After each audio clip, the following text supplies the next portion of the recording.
اور اب شدید گرمی اور حبس نے میرا برا حال کر دیا۔ بند کمرے میں مزید ٹھہرنا میرے لیے انتہائی دشوار ہو رہا تھا۔ میں سوچ رہا تھا شاید وہ لاش میری طرف سے مایوس ہو کر کسی اور شکار کی تلاش میں نکل کھڑی ہوئی۔ اندر گرمی کی شدت سے مرنے سے بہتر ہے کہ میں باہر ہی نکل جاؤں، یہ خیال اچانک میرے ذہن میں آیا۔ مجھے یقین تھا کہ میں مسجد میں جا کر مکمل طور پر محفوظ ہو جاؤں گا، اور پھر ہمت کر کے میں نے دروازہ کھولا۔ باہر کوئی موجود نہیں تھا اور میں کمرے سے نکل کر مسجد کی طرف دوڑا۔ اچانک میرے کندھے پر پیچھے سے کسی نے ہاتھ رکھا اور مجھے ایسا محسوس ہوا جیسے خوف سے میری رگوں میں خون جم گیا ہو، اور جب میں نے پیچھے مڑ کر دیکھا تو وہی لاش میرے پیچھے کھڑی تھی۔ وہ ہوا میں معلق تھی۔ اس نے فوراً ہی مجھ پر حملہ کر دیا اور میں نیچے گر گیا۔ وہ میرے اوپر گری تو مجھے یوں لگا جیسے کوئی پہاڑ مجھ پر آن گرا ہو۔ لاش غصے سے پاگل ہو کر مجھے ختم کرنا چاہتی تھی۔ مجھے موت بالکل سامنے نظر آ رہی تھی، اس لیے میں نے آخری بار اس سے بچنے کے لیے آخری کوشش کی اور اسے پوری قوت سے دھکا دیا۔ نہ جانے مجھ میں اتنی طاقت کہاں سے آ گئی۔ میں نے بغیر کوئی لمحہ ضائع کیے کمرے میں داخل ہو کر دروازہ دوبارہ بند کر دیا۔ ابھی دروازہ بند ہی کیا تھا کہ دروازے پر پھر سے ٹھک ٹھک ہونے لگی۔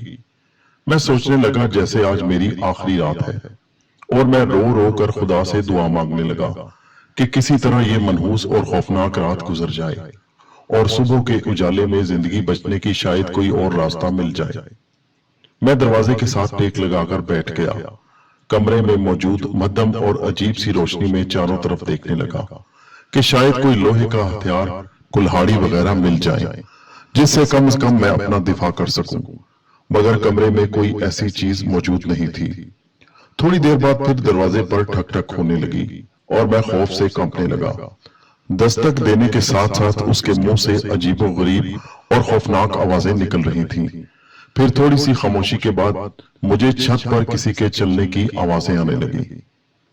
میں سمجھ گیا کہ اب لاش اندر آنے کی کوشش کرے گی، اور وہی ہوا جس کا مجھے ڈر تھا۔ وہ تیزی سے کچی چھت کو کھرچنے لگی اور میں انتہائی بے بسی کے عالم میں بیٹھا ہوا تھا۔ مجھے یقین تھا کہ وہ جلد ہی چھت سے اندر داخل ہو جائے گی، کیونکہ چھت دروازے اور اینٹوں کی طرح مضبوط نہ تھی۔ رات کے اندھیرے میں اس کی چھت پر کھرچنے کی کوششیں واضح محسوس ہو رہی تھیں۔ خوف سے میرا حلق خشک ہو رہا تھا، دل تیزی سے دھڑک رہا تھا۔ مجھے اپنی موت یقینی نظر آ رہی تھی۔ کسی سیانے نے ٹھیک ہی کہا تھا کہ جس پر گزرے وہی جانے۔ میرا پورا جسم موت کے خوف سے تھر تھر کانپنے لگا، اور لاش تیزی سے چھت کھرچنے میں مصروف تھی۔ اب تو باقاعدہ چھت سے مٹی گرنا شروع ہو گئی۔ ایک بار پھر میرے دل میں خیال آیا کہ اب اس کمرے میں تو میری موت یقینی ہے، کیوں نہ یہاں سے نکل کر مسجد جانے کی آخری کوشش کی جائے۔ یہ سوچتے ہوئے ابھی میں دروازے کے قریب ہی پہنچ کہ فوراً لاش دروازے کے سامنے آ کھڑی ہوئی اور اپنی حرکت سے مجھے دروازے پر اپنی موجودگی کا احساس دلانے لگی۔ اب کسی صورت وہ مجھ سے غافل نہ تھی، بہرحال مجھے وہ ہر حالت میں ختم کرنا چاہتی تھی۔ اس صورتحال کو مد نظر رکھتے ہوئے اور موت کو انتہائی قریب دیکھ کر میں سجدے میں گر کر اپنے رب سے توبہ کرنے لگا، اور پھر تھوڑی دیر بعد وہ چھت کی مٹی نکال کر آسانی سے کمرے میں داخل ہو گئی اور فوراً ہی مجھ پر حملہ کر دیا۔ اس کے کمرے میں داخل ہوتے ہی کمرے میں ایک عجیب سی روشنی پھیل گئی، اور اس کی آنکھوں کی روشنی نے کمرے میں انتہائی گرمی پیدا کر دی۔ اس کے حملے نے مجھے کافی حد تک زخمی کر دیا۔ جب تک انسان کی سانسیں مکمل طور پر بند نہ ہو جائیں، تب تک وہ بچنے کی آخری حد تک کوششیں جاری رکھتا ہے، چاہے موت بالکل سامنے ہی کیوں نہ کھڑی ہو۔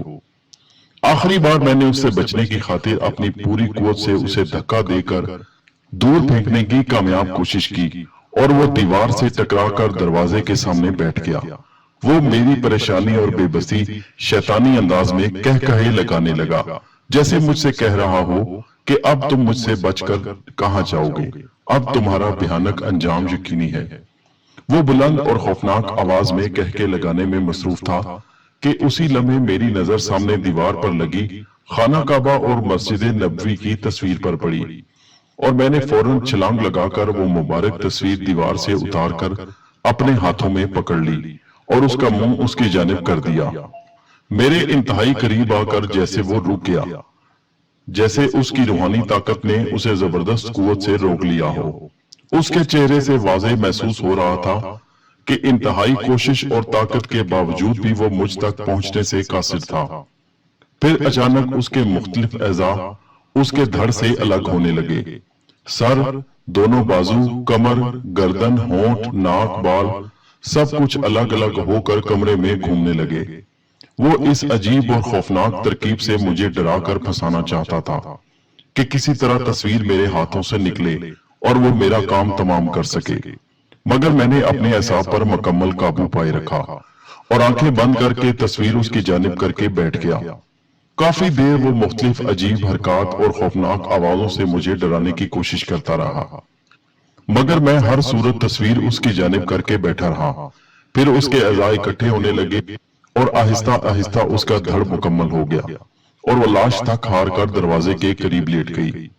اس کے چہرے سے شکست واضح محسوس ہو رہی تھی۔ تقریباً 1 گھنٹے بعد اذان فجر کی آواز آنا شروع ہو گئی اور میں سخت حیران ہوا۔ آج تک گاؤں سے اتنی دور اذان کی آواز نہیں آئی، تو آج کیسے اور کہاں سے آ رہی ہے؟ پھر یکدم اس لاش نے ہوا میں چھلانگ لگائی اور وہ پھولنے لگی۔ پھر اس میں سے سرخ رنگ کا ایک ہیولا سا نمودار ہو کر دروازے کے سوراخ سے باہر نکل گیا اور چند منٹوں بعد ہی دروازے کی کنڈی خود بخود کھل گئی اور لاش بھی دھواں بن کر کھلے دروازے سے باہر نکل گئی۔ اور میں سجدہ ریز ہو کر خدا تعالیٰ کا شکر ادا کرنے لگا جس نے آج مجھے یقینی موت سے بچا لیا۔ بے شک اللہ تعالیٰ ہر چیز پر مکمل قدرت رکھتا ہے۔ کافی دیر ذکر الہی کے بعد میں دیوار سے ٹیک لگا کر بیٹھ گیا اور نیند کی آغوش میں چلا گیا۔ باہر دروازے پر دستک نے میری آنکھیں کھول دی۔ دروازے پر چاچا سراج دین موجود تھے جو اس کمرے کے مالک تھے اور اونچی آواز میں کہہ رہے تھے، کون ہے اندر؟ خدا کے بندے دروازہ کھولو۔ میں نے دھڑکتے دل سے دروازہ کھولا اور چاچا سراج دین مجھے دیکھ کر حیرت سے پوچھنے لگے، آپ یہاں؟ خیریت تو ہے؟ پھر میں نے رات پیش آنے والا سارا واقعہ انہیں سنایا تو انہوں نے ماننے سے انکار کر دیا۔ میں نے ان سے کہا، آپ اسی وقت میرے ساتھ چلیے جہاں لاش رکھی ہوئی ہے، اور وہ کمرے میں داخل ہوئے بغیر ہی میرے ساتھ چل پڑے۔ میں سوچنے لگا کہ جب لاش باہر نکلی تھی تب تو دروازہ خود ہی کھل گیا تھا، پھر یہ بند کیسے ہو گیا؟ خیر، لاش اپنی جگہ پر ہی موجود تھی جہاں ہم نے رات کو اسے چھوڑا تھا۔ چچا سراج دین بولے، اوے اللہ بخشے، پتہ نہیں کس ماں کا لال بچہ تھا، بیچارہ کتنی بے درد اور خطرناک موت سے مرا۔ پھر چچا سراج دین بولے، بیٹا یہ بات تو درست ہے کہ رات یہاں حادثے میں کسی کی موت ہوئی ہے، مگر آپ کے ساتھ رات کوئی ناخوشگوار واقعہ پیش نہیں آیا، بلکہ خوف کی وجہ سے اور نفسیاتی الجھن کی وجہ سے آپ ڈر کر اس کمرے میں جا گھسے ہوں گے۔ بھلا مردہ کیسے زندہ ہو سکتا ہے؟ ابھی صبح کی پہلی ٹرین آنے میں 2 گھنٹے باقی تھے۔ تھوڑی ہی دیر میں پورا گاؤں وہاں پہنچ چکا تھا۔ سب اس کی شناخت کرنے میں ناکام رہے۔ پھر دوپہر تک اس کے وارث بھی پہنچ گئے۔ اصل میں رات والی ٹرین کا ڈرائیور ہر اسٹیشن پر اطلاع کر دیتا تھا کہ فلاں اسٹیشن پر ایک شخص ٹرین کے نیچے آ کر ہلاک ہو گیا ہے جو اس گاؤں کا نہیں ہے۔ اسی طرح مرنے والے کی نشانیاں اور حلیہ بھی بتا دیتا، جس کی وجہ سے ورثاء تک اطلاع پہنچ گئی اور دوپہر 2:30 بجے والی ٹرین کے ذریعے وہ لاش لے کر وہاں سے روانہ ہو گئے۔ مگر گاؤں والے رات میرے ساتھ پیش آئے واقعے سے انکار کر رہے تھے۔ پھر جب واپسی پر وہ میرے اصرار پر کمرے میں داخل ہوئے تو چھت اور دیواروں سے لگے خون کو دیکھ کر سب نے میری بات کی تصدیق کر دی۔ تب میں نے سب سے کہا، غور کیجئے کہ صرف خانہ کعبہ اور روضہ رسول صلی اللہ علیہ وآلہ وسلم کی تصویر نے مجھے انتہائی خطرناک اور یقینی موت سے بچا لیا۔ لہٰذا ہمیں ہر حال میں نبی کریم صلی اللہ علیہ وآلہ وسلم کے نقش قدم پر چلنا چاہیے۔ اس دن سے میں نماز پنجگانہ ادا کرتا ہوں۔ جب بھی مجھے وہ خوفناک رات یاد آتی ہے تو میرے رونگٹے کھڑے ہو جاتے ہیں۔ ہمارے چینل حیدر وائس کو سبسکرائب کیجئے۔ شکریہ۔